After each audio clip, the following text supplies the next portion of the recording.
आपके लिए नया चैप्टर लेकर आई हूँ। मैंने अभी तक 3 चैप्टर कंप्लीट किए हैं क्लास 10th के लिए। Chapter trigonometry, coordinate geometry and pair of linear equation in 2 variables. ये 3 चैप्टर मैं कंप्लीट कर चुकी हूँ क्लास 10th के लिए। ठीक है, उनको देखने के लिए आप मेरे प्रीवियस वीडियोस को देखिए। अब ये मैंने नया चैप्टर लिया है, ये है चैप्टर 5 अर्थमेटिक प्रोग्रेशन।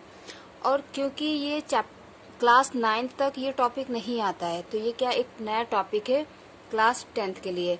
और आगे जो फर्दर मैथ को कंटिन्यू करना चाहेगा, 11-12 में मैथ लेगा या अपना ग्रेजुएशन मैथ को लेके करेगा, या कोई ऐसा कोर्स कर रहा है जिसमें मैथ आएगी या मैथ का यूज़ होगा, तो वहाँ पे आपको ये पढ़ना होगा। तो आप जो मैथ को कंटिन्यू करना चाहते हैं वो इस टॉपिक को अच्छे से पढ़ें। और जिसको सिर्फ 10th तक ही मैथ रखनी है, लेकिन 10th में भी उनको फुल मार्क्स लाना है या मैथ बहुत अच्छे से पढ़नी है, अच्छे से समझनी है, तो वो लोग भी इस चैप्टर को अच्छे से पढ़ें और इस वीडियो को अच्छे से देखें। ओके, तो क्योंकि ये नया टॉपिक है इसलिए ध्यान से समझिए। अर्थमेटिक प्रोग्रेशन क्या होता है? अर्थमेटिक देखिए 3 प्रकार के प्रोग्रेशन होते हैं, अर्थमेटिक, जियोमेट्रिक एंड हार्मोनिक। ठीक है, ये मैंने लिखे हुए हैं, अर्थमेटिक, जियोमेट्रिक एंड हार्मोनिक। इसमें से आपको सिर्फ अर्थमेटिक पढ़ना है, जियोमेट्रिक एंड हार्मोनिक आप आगे क्लासेस में पढ़ेंगे। ओके, दूसरी बात आप अच्छे से समझिए कि प्रोग्रेशन एंड सीक्वेंस दोनों में अंतर होता है। प्रोग्रेशन एंड सीक्वेंस में अंतर होता है। क्या अंतर होता है? जो प्रोग्रेशन होता है ना, उनके क्वेश्चंस को सॉल्व करने के लिए हमारे पास फॉर्मूलेस होते हैं। ठीक है, हमारे पास फॉर्मूले होते हैं, उन फॉर्मूले की हेल्प से हमें क्या फाइंड आउट करना है फाइंड आउट कर लेते हैं, और उन फॉर्मूलेस के बारे में मैं आपको आगे बताऊंगी। और जो सीक्वेंस होते हैं, सीक्वेंस किसी न किसी लॉजिक पे बेस्ड होते हैं, कोई लॉजिकल रूल होता है उस पे बेस्ड होते हैं। ठीक है, इसलिए सीक्वेंस एंड प्रोग्रेशन दोनों चीज़ें अलग अलग हैं। ठीक है, ये आप क्लियर कर लीजिए। सीक्वेंस के बारे में जो कॉम्पिटिटिव एग्जाम्स होते हैं उसमें आप पढ़ते हैं सीक्वेंस को कैसे सॉल्व किया जाता है, कि आपको एक सीक्वेंस दी है और पूछा है कि इसका 10th या 5th नंबर पे क्या आएगा, तो वो आप कॉम्पिटिटिव एग्जाम में पढ़ते हैं। बाकी प्रोग्रेशन का भी यूज़ होता है कॉम्पिटिटिव एग्जाम में। अब देखिए समझिए अर्थमेटिक प्रोग्रेशन क्या होता है। जियोमेट्रिक एंड हार्मोनिक अभी आपको नहीं पढ़ना है। ओके, तो अर्थमेटिक प्रोग्रेशन क्या होता है? A series of numbers that decrease और increase by the same amount each time. ठीक है, इसमें क्लियरली दिया है कि एक सीरीज होती है।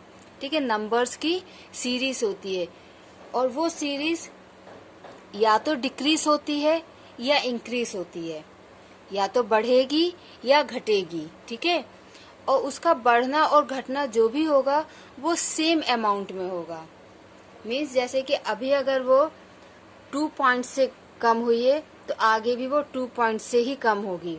ठीक है, और अगर वो 2 पॉइंट से बढ़ी है तो आगे भी वो 2 पॉइंट से ही बढ़ेगी। मीन्स सेम अमाउंट से वो घटती है और सेम अमाउंट से बढ़ती है, और एक ही काम होगा एक बार में, या तो बढ़ेगी या घटेगी। ओके, इसका एक और मैंने डेफिनेशन एनसीईआरटी से लिया है। ठीक है, वो ये है, an arithmetic progression is a list of numbers in which each term is obtained by adding a fixed number to the preceding term except that first term। मतलब अर्थमेटिक प्रोग्रेशन एक ऐसी लिस्ट है नंबर्स की। ठीक है, एक ऐसी list है नंबर्स की जिसके हर एक टर्म में, जैसे हमारे पास अगर फर्स्ट टर्म है तो उसके फर्स्ट टर्म में हम एक नंबर ऐड करेंगे, हमको सेकंड टर्म मिल जाएगा। सेकंड टर्म में हम वही फिर से सेम नंबर फिर से ऐड करेंगे, हमको थर्ड नंबर मिल जाएगा। थर्ड टर्म में हम फिर से वही फिक्स्ड नंबर को ऐड करेंगे तो हमको फोर्थ टर्म मिल जाएगा। मीन्स कि उसका हर एक टर्म हमको मिल जाता है कब? जब हम उसमें एक फिक्स्ड नंबर को ऐड करते जाते हैं। क्या होता है? हम उसमें एक फिक्स्ड नंबर को ऐड करते जाते हैं उससे पहले वाले टर्म में, उसके पहले वाले टर्म में। इसमें एक लाइन ये ऐड की है, एक्सेप्ट द फर्स्ट टर्म। ठीक है, एक्सेप्ट द फर्स्ट टर्म में ऐसा नहीं किया जाता है। मैं आपको एक एग्जांपल देके समझाती हूँ। ठीक है,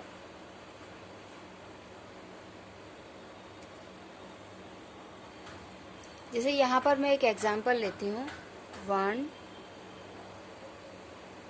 2 3 4 5। ठीक है, ये आपकी एक सीरीज है, अर्थमेटिक सीरीज है। ठीक है, अब इस सीरीज में आप देखिए, इसका ये है फर्स्ट टर्म, ये क्या है फर्स्ट टर्म, 2 है इसका सेकंड टर्म, 3 है इसका थर्ड टर्म, 4 इसका फिफ्थ टर्म एंड 5 है इसका फिफ्थ टर्म।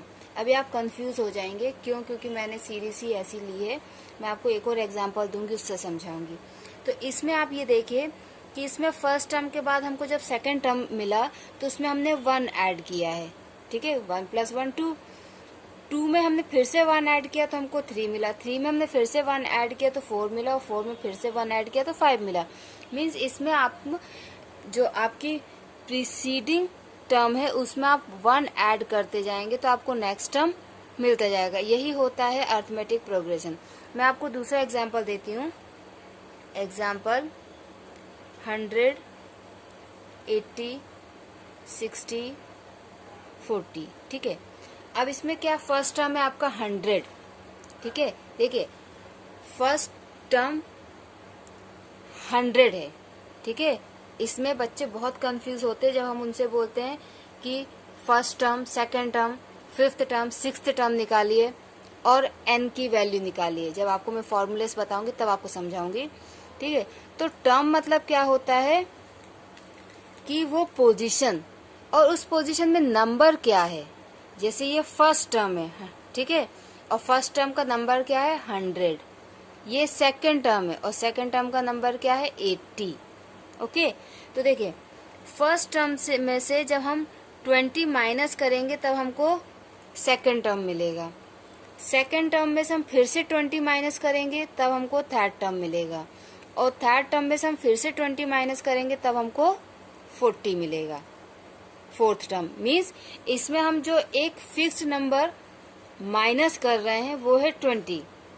ठीक है, लेकिन डेफिनेशन में क्या लिखा है, एडिंग अ फिक्स्ड नंबर। आपको फिक्स्ड नंबर ऐड करना है, और मैं यहाँ पे क्या आपको बता रही हूँ कि मैं 20 को माइनस कर रही हूँ, मीन्स एक फिक्स्ड नंबर को माइनस कर रही हूँ। तो यहाँ पे हम ये लिख सकते हैं कि 100 में -20 को ऐड किया जा रहा है।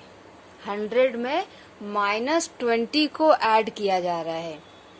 ठीक है, क्यों? क्योंकि जो आपका फिक्स्ड नंबर है जिसको हम ऐड कर रहे हैं वो आपका पॉजिटिव भी हो सकता है और नेगेटिव भी हो सकता है। ठीक है, वो आपका पॉजिटिव भी हो सकता है और नेगेटिव भी हो सकता है।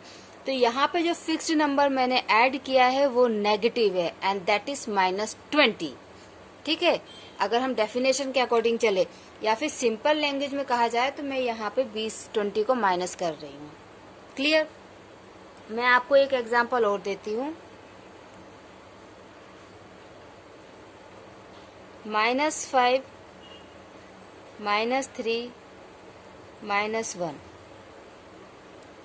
ठीक है, अब इसमें क्या हो रहा है, -5 से -3 आ गया। आपका फर्स्ट टर्म है -5, तो -3 कैसे आएगा, जब -5 में हम 2 ऐड करेंगे।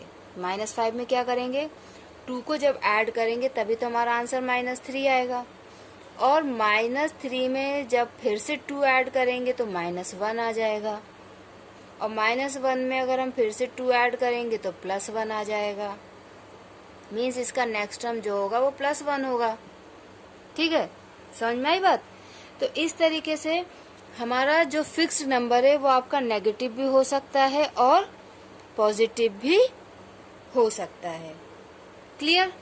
ठीक है, आपको एक एग्जांपल और देती हूँ।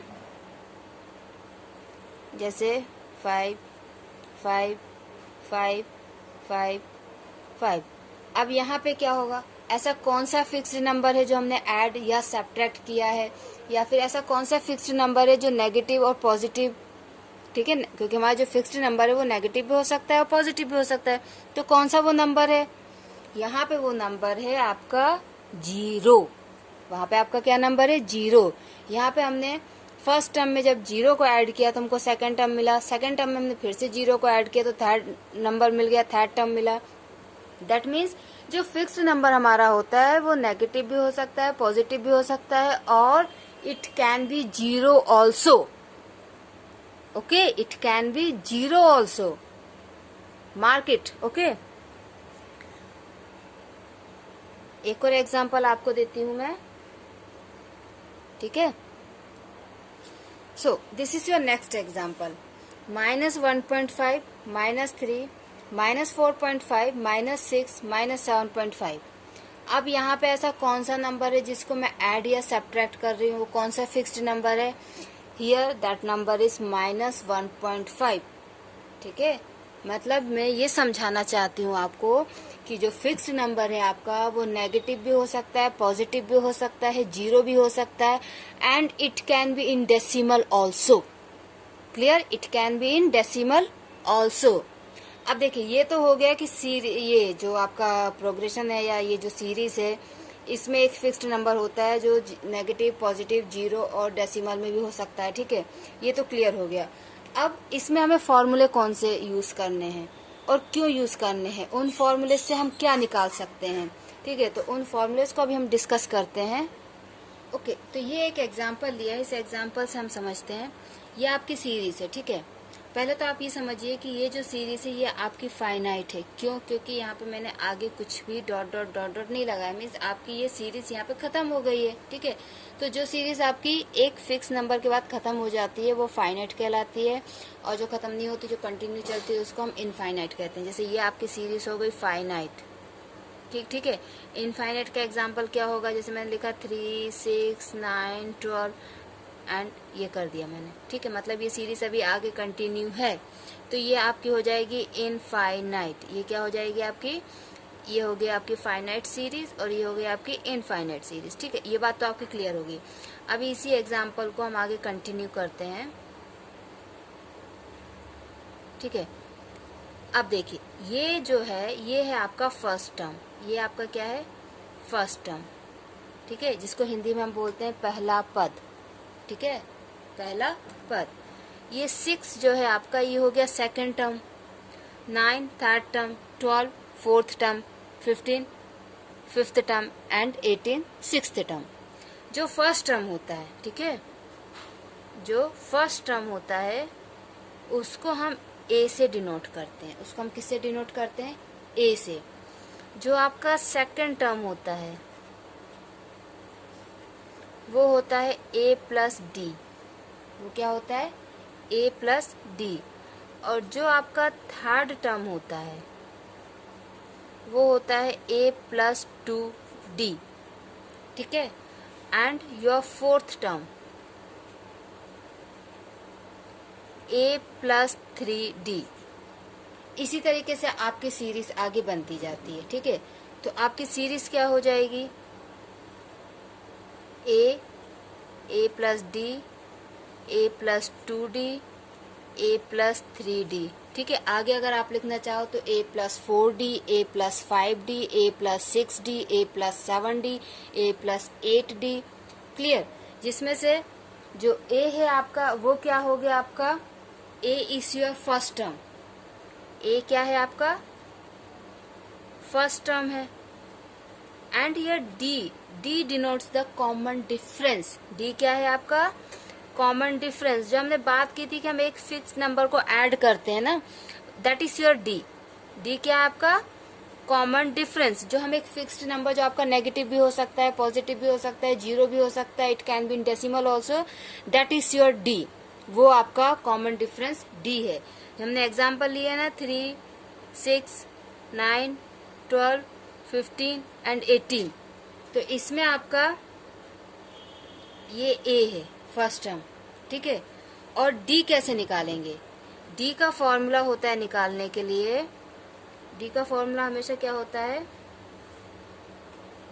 Second term minus first term, या फिर third term minus second term, fourth term minus third term, fifth term minus fourth term, ठीक है। ये फॉर्मूला मीन्स जो इसका सक्सेसिव टर्म्स होता है उसके जस्ट जो प्रीसीडिंग टर्म होता है उसको हम अगर माइनस कर दे तो हमारा कॉमन डिफरेंस आ जाता है। यहाँ पे हम कैसे निकालेंगे?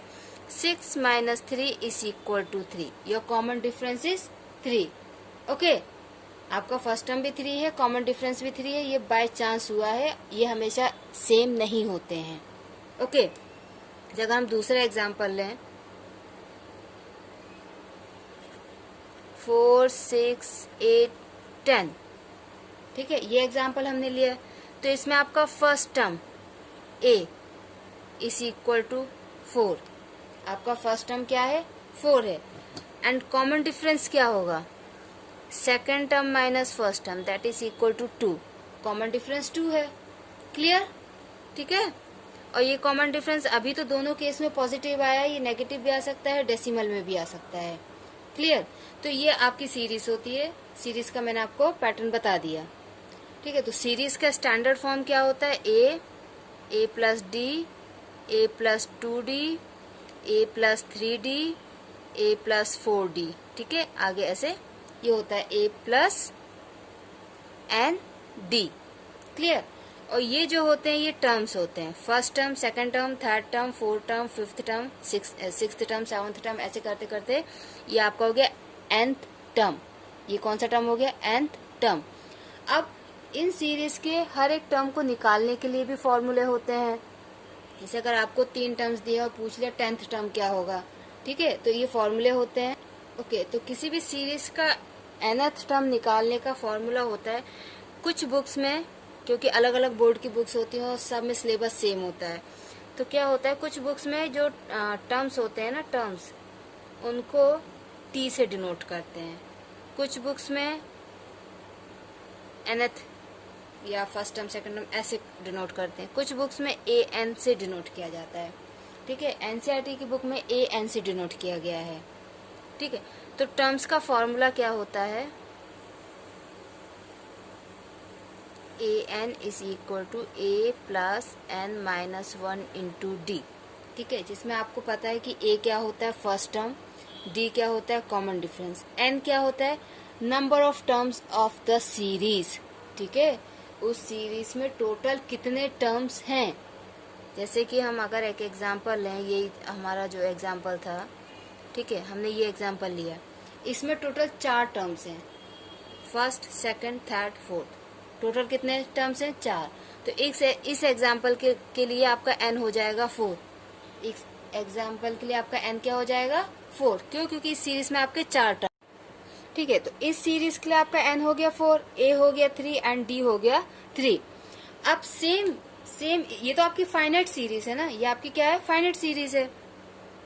ये आपका फॉर्मूला है n टर्म्स को निकालने के लिए। अब इस फॉर्मूले को कैसे यूज करते हैं मैं वो आपको बताती हूँ, ठीक है। तो देखिए, अब आपकी ये जो सेम सीरीज है इसको ऐसे लिख दिया 3, 6, 9, 12, ये इनफाइनाइट आपकी सीरीज हो गई। ये क्या हो गई इनफाइनाइट सीरीज। और अब आपसे वो कह रहे हैं कि इस सीरीज का 10th टर्म निकालिए। 10th टर्म मीन्स 10वें स्थान पर क्या आएगा, ठीक है बच्चों, इस चीज को आप क्लियर कीजिए। 10वां स्थान, 10th टर्म और 10th टर्म पे क्या होगा, दोनों में डिफरेंस होता है, ठीक है। जब उन्होंने आपसे बोला 10th term, that means n equal to 10, आपका n क्या है 10 के बराबर है, ठीक है। तो सिंपल सी बात है, हम सीरीज में से ही a को निकाल लेंगे। a है आपका 3, ठीक है। d क्या होगा आपका 6 minus 3, successive terms minus preceding term, okay. So d is equal to 3। आपको क्या निकालना है 10th टर्म, आपको क्या निकालना है 10th टर्म। 10th टर्म को हम लिखेंगे a10, हम क्या लिखेंगे a10, क्यों, क्योंकि हमारा टर्म का फॉर्मूला होता है, ये फॉर्मूला होता है। तो यहाँ पे n जो है वो डिनोट करता है टर्म को, वो किसको डिनोट करता है टर्म को। आपसे बोला है 10th टर्म, तो आप n की जगह क्या रखोगे 10, तो क्या हो जाएगा आपका ये a10, क्या हो जाएगा a10। और आप सारी वैल्यूज पुट कीजिए, a is equal to 3, n is equal to 10 and d is equal to 3। इसको आप सॉल्व कर लीजिए। 3 plus 9 into 3 plus 27 is equal to 30, means इस सीरीज का 10th टर्म होगा 30। आप इसको ओरली भी बता सकते थे, लेकिन एक छोटा सा एग्जाम्पल था, अगर थोड़े कॉम्प्लिकेटेड एग्जाम्पल आते हैं तो उसमें हम फॉर्मूले हमको यूज करना होता है। अब देखिए 3 का टेबल ही तो था जो हमारी सीरीज थी, 3, 6, 9, 12, 15। तो हमको पता है 3 10 जा 30, मीन्स इसका जो 10th टर्म है वो ऑब्वियसली 30 होता है। तो इस तरीके से हम टर्म्स का फॉर्मूला यूज करके और सीरीज में से ए और डी को निकालकर हम कोई सा भी टर्म फाइंड आउट कर सकते हैं। इस चैप्टर से रिलेटेड और भी फॉर्मूलेस हैं जो मैं अपने नेक्स्ट वीडियो में कवर करूंगी, तो उसको देखने के लिए आप प्लीज मेरे चैनल को सब्सक्राइब कीजिए और आप आगे के वीडियोस देखिए। Okay, thank you. अगर आपको कोई भी डाउट होता है तो प्लीज आप कमेंट बॉक्स में कमेंट कीजिए। Thank you.